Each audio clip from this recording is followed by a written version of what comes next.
Hoje nós vamos falar um pouquinho, quem presta atenção mesmo, está percebendo, nós estamos já tem um tempinho falando sobre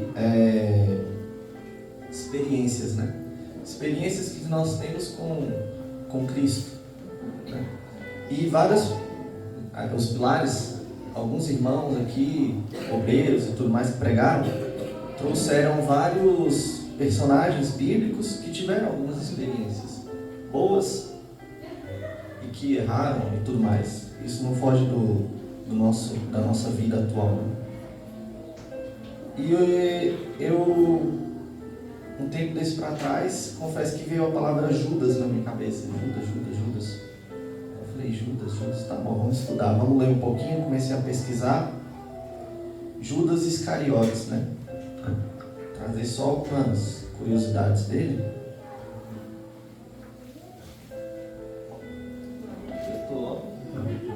Glória a Deus. Amém. Porque quando a gente sobe aqui para pregar, né, a gente tem que ter respeito, né? Tem até um tremor, né? Um temor, porque confesso que toda vez que eu fui estudar sobre isso, eu fiquei muito, como é que se diz, chocado e muito isso, porque eu percebi o tanto vou falar de mim, as minhas atitudes estavam semelhantes às de Judas, né?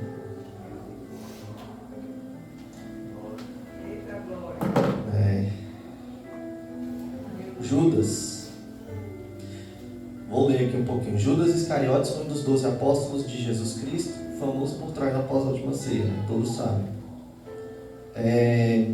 Origem de um nome de Iscariotes, geralmente associado à expressão hebraica Ish-Keriot, que significa homem de Keriot, uma cidade localizada na região da Judeia. Isso o diferenciava da maioria dos apóstolos que eram de Galileia, quer dizer. Amém? Vamos lá. Pode abrir aí em Mateus 26, versículo 14.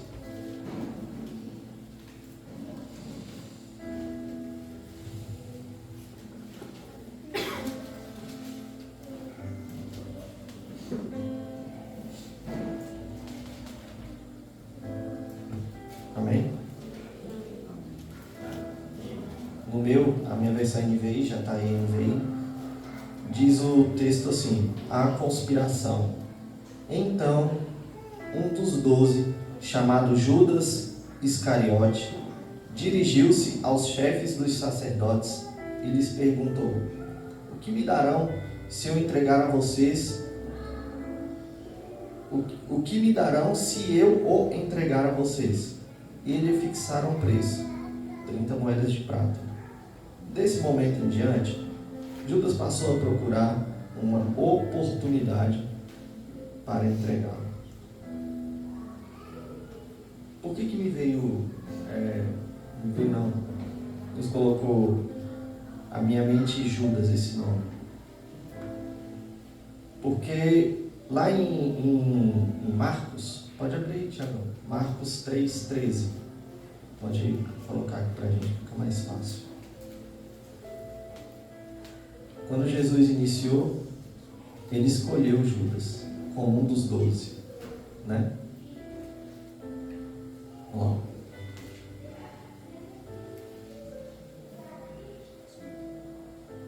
Isso. Jesus subiu ao monte e chamou a si aqueles que ele quis, os quais vieram para junto dele. Então escolheu os 12, a quem também designou os apóstolos para que estivessem com ele, fossem enviados a pregar. E exercessem autoridade para expulsar demônios. Estes são os 12 que ele escolheu: Simão, a quem deu o nome de Pedro, Tiago, filho de Zebedeu, e João, o seu irmão, aos quais deu o nome de Boanerges, que significa filhos do trovão, André, Filipe, Bartolomeu, Mateus, Tomé, Tiago, filho de Alfeu, Tadeu, Simão, o Zelote, e Judas Iscariotes, que o traiu. Judas escolheu um caminho diferente, né?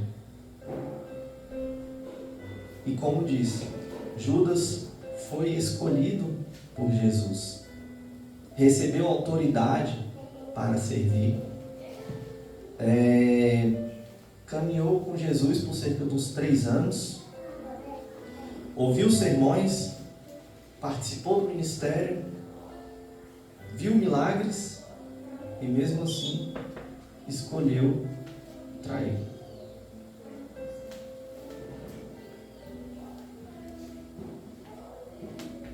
E eu estava em casa assim e realmente, por que eu disse que eu fiquei muito chocado com isso? Porque eu não vi diferença dele, das atitudes dele para hoje, das atitudes dos seres humanos que escolheram caminhar com Cristo. Não são todos, mas em algum momento nós temos essas atitudes. Verdade, Senhor. Em algum momento a gente escolhe deixar a Cristo e fazer o que a gente quer. Em algum momento da nossa vida a gente fez isso. Não adianta falar que não. Se a gente troca Cristo por um celular ou por 30 moedas, não tem diferença, porque o erro é o erro, né? Então, assim, em algum momento a gente agiu igual ele. Só que Judas, ele foi escolhido entre os 12 para uma certa função: cuidar de valores, de dinheiro, né? E assim, alguns tópicos que eu consegui anotar aqui, que é basicamente, caramba, acho que só isso aí que eu já falei já acabou a pregação, já finalizou, a gente já entendeu, né? Porque é tão forte essa mensagem que eu fiquei chocado. Eu fiquei assim, caramba. Judas andava com Jesus, mas amava o dinheiro. Ele precisava de 30 moedas? O que seria 30 moedas hoje? Né? Eu fiz umas pesquisas básicas, eu gosto de fazer essas coisinhas, porque eu vejo que para ter mais os dias atuais, né? O valor do metal, cada moeda pesava cerca de 14 gramas, considerando a cotação atual, em torno de 30 a 35 dólares por onça. Isso é o valor da prata hoje. O valor derretido, o valor do metal derretido seria aproximadamente, trazendo para o nosso real, de 200 a 250 reais por moeda. De 30, não sei quanto vai dar, porque eu nem calculei também. Mas assim, a gente fala, caramba, eu não tenho coragem de trair um irmão por 30 moedas. Se eu chegar aqui e falar, não vou usar ninguém aqui, porque para um casal e falar assim, ó, dou 50 mil reais se você trair sua esposa. Creio eu que, não sei, vai dar índole, né? Mas basicamente foi isso que Judas fez. E ele aceitou. E é o que eu disse no início, não é diferente do que a gente faz. Que a gente troca Jesus, a gente troca o que a gente foi feito, foi escolhido para fazer. Nós recebemos autoridades.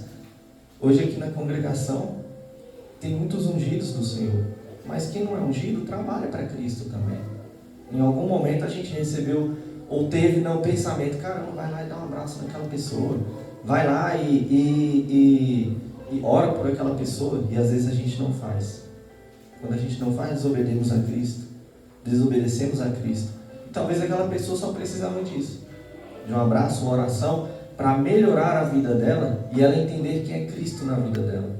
E nós que somos ungidos, fomos escolhidos, recebemos autoridades de Cristo e não exercemos aquilo que a gente foi chamado.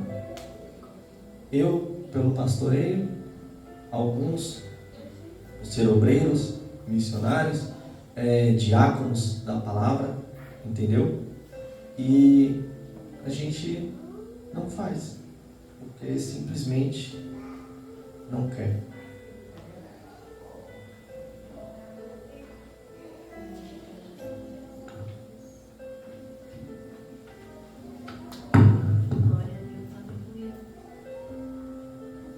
Em Mateus, pode deixar que eu já abro aqui, Tiagão. Em Mateus 6, 24.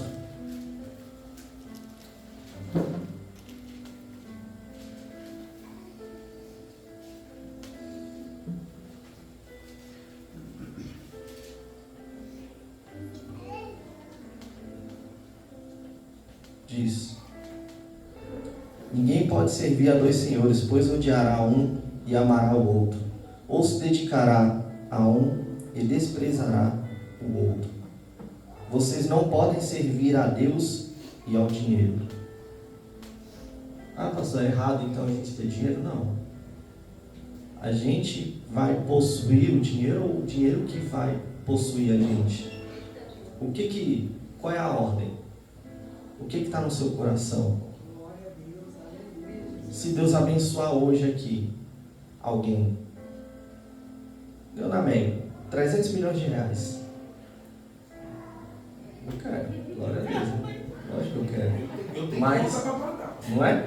Mas a gente está preparado para receber isso pessoalmente? A gente dentro, nosso coração está preparado para isso? Eu quero receber, mas eu não estou pronto. Eu não estou pronto. Porque, então quer dizer, pastor, que você vai mudar? Não sei. Não sei como é que vai ser. Porque quando você tem dinheiro, a sua vida muda. Muitas pessoas te procuram, você vai ficar... Eu vou ficar com medo, eu vou ficar assim, assado. Entendeu? Não sei como é que vai ser. E se eu decidir mudar de estado? Morar lá em João Pessoa. Eu tenho vontade. Eu já fui lá, gosto muito de lá e tenho vontade de morar lá. Pode se levar a gente. Pois é. E se eu levar... Eu e o Alexandre, nós estamos aqui fazendo a segurança do Senhor. Amém. Vamos lá, vamos estar todo dia na praia, na aldeia. Mas eu não estou preparado. Porque se não for hora de eu sair de Brasília? E se eu sair de Brasília e levar 2 irmãos e acabar com a vida deles? O ministério deles? Glória a Deus, aleluia. Então no momento eu não estou preparado, Senhor. Amém? Então assim, não é errado você ter dinheiro. Errado é a gente colocar ele como um Deus nas nossas vidas. Porque muita gente tem dinheiro e só tem dinheiro. Não tem paz na família. Os filhos são todos desorganizados. A família é desorganizada. Não fala com o irmão, não fala com isso, porque deu briga entre herança. É o que a gente mais vê hoje. Então assim, não juntar esse tesouro na terra. A gente quer juntar esse tesouro no céu.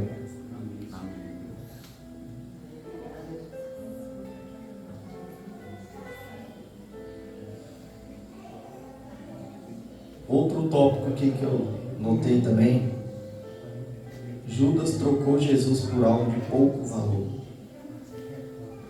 É o que eu disse.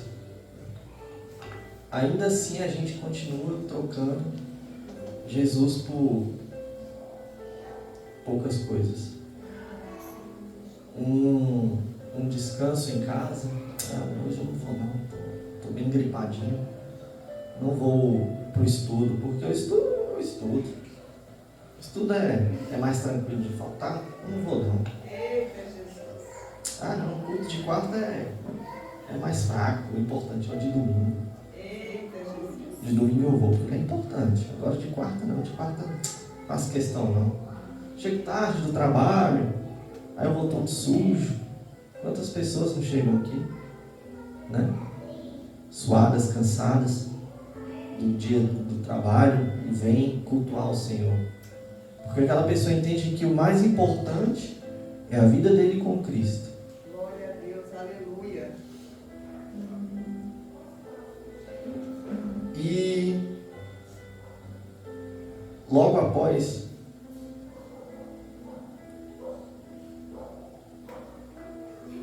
que aconteceu com Judas?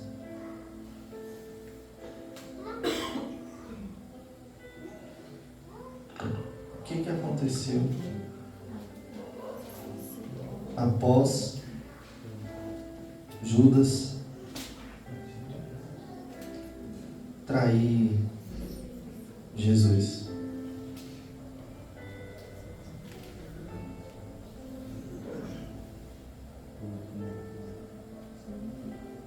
Ele se arrependeu? E a gente vê também logo em seguida sim, cenários próximos, que Jesus avisa que Pedro ia negar a ele 3 vezes após o galo cantar. E aconteceu. Você é um deles? Eu? Não, sou não. Você é? Não. Pelo seu jeito de falar, eu sei que você é um deles. Pedro, não sou. O galo cantou, que não era um galo, mas o galo cantou, diz a Bíblia. E ele teve um entendimento que ele o negou. Quando Judas percebeu que tinha traído Jesus e o que queria acontecer, ele pegou as moedas e voltou lá atrás, lá para quem ele fez a proposta. Toma as moedas. E eles falaram: não, a gente não quer essas moedas, esse dinheiro é dinheiro de sangue. Dinheiro de sangue. E nem aquele pessoal que foi lá e pegou Jesus quis aquele dinheiro. Judas percebeu e se enforcou. Simples, acabou. Ele não teve um arrependimento. É igual, eu não esqueço quando o apóstolo fala, é um remorso. Nós erramos todos os dias e vamos errar pro resto das nossas vidas. Porém, a diferença é essa: nós vamos ter um remorso ou nós vamos nos arrepender? E quando a gente se arrepende, a gente faz de novo? Quem é que já errou e errou o mesmo erro? Eu. Isso é um arrependimento genuíno? Ou a gente só ficou, caramba, poxa vida. Passou 15 minutos e esqueceu.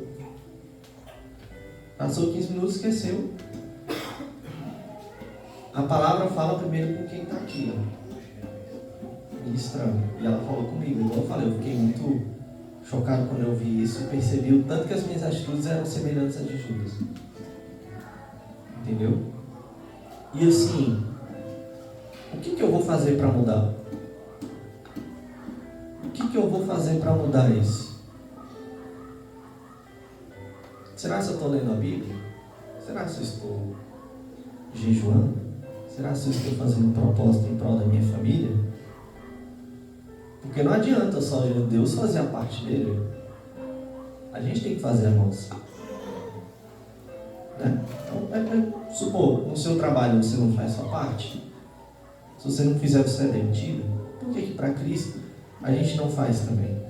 Por que para Cristo a gente não tem o mesmo esforço, o mesmo empenho que a gente tem no nosso trabalho? Glória a Deus, aleluia. Né?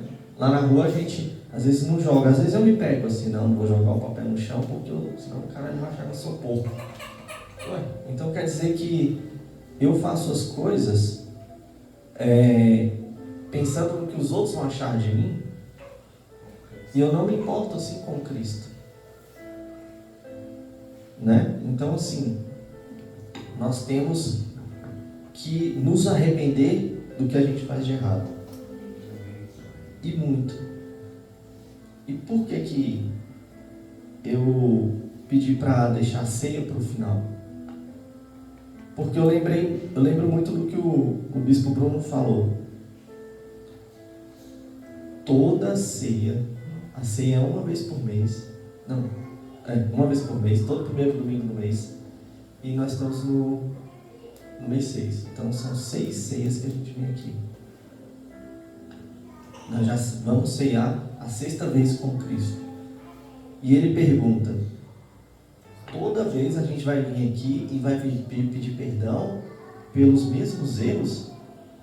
pelos mesmos pecados? E aí? Como é que vai ser? Todo mundo aqui é adulto. Todo mundo aqui sabe o que tem que ser feito. Todo mundo sabe o que tem que fazer. E vamos continuar da mesma forma? Entendeu? Assim, a palavra que Deus colocou no meu coração foi essa. Foi curta, mas creio que todos vocês entenderam. E creio que vão pensar muito nisso. Em nome de Jesus vamos pensar. Né? Amém? Aos irmãos que estão assistindo a gente aqui agora, que Deus abençoe e que o Espírito Santo de Deus esteja com vocês sempre, constrangendo e mostrando para vocês o erro, para que a gente possa se arrepender e voltar a Cristo. Glória a Deus abençoe.